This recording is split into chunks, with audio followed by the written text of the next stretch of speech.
po ang mini pastoral council na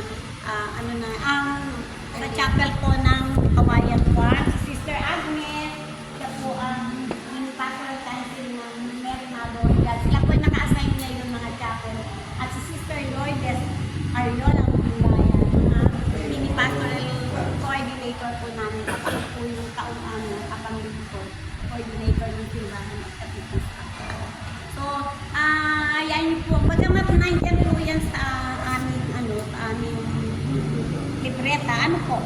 Gusto niyo po bang kwento ko ng konti at ang mga himalang kanyang nangyayari na ganap? Ano nga bang kasaysayan ng parokya ni San Diego de Alcala sa barangay Kisaw, Pilipinas, Rizal?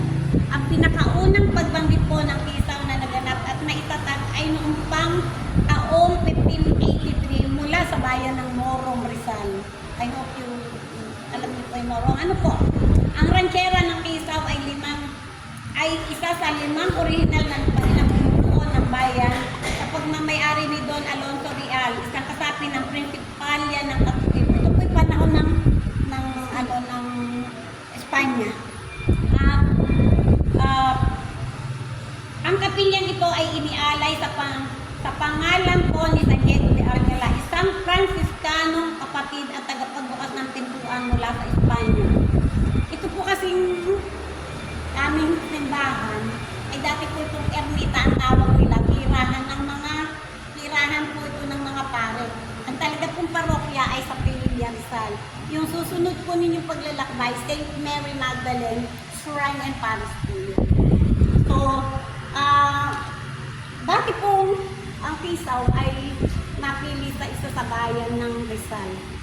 Naging bayan po ito kaya lang dati po sa kakulangan ng ibang pangangailangan na kailangan ng gobyerno ay pansamantalang naging bayan kami, pero sandali lang po naipatayo po ang mga kailangan, mga plaza, mga revolto ni Rizal at pero inabot po sa mga takdang hindi po umabot sa tribulos na tinatawag nila. May requirement kasi para sa magiging bayan. Kaya nangyari po, bumalik kami sa pagiging barangay. Parang baryo ang tawag ng araw. Hindi na walang muling naghain ulit. Yun nga, naaprubahan po at ipinagkaloob nga sa kanila, subalit hindi iyon nagtagal. Ang unang dalawang ito ang matagumpay na naipatayo. Yung mga hinihingi nilang kailangan, paano na yung gusali, tulad ng simbahan. Ito na nga yung tinuring namin simbahan. May plaza, may tribunal, at saka eskwela ninyos, yung mga eskwelahan po. Pinagtaga kay sa revolusyon sa laban sa Espanya noong 1896.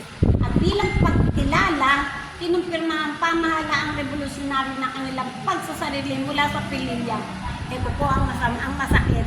Naging maiksi lamang kapag ibinalik sa pamahalaang Amerikano ang Kisaw sa pililya noong 1904. Naging payapa ang pamayanan hanggang sa ikalawang digmaang pandaigdig nang salakayin ang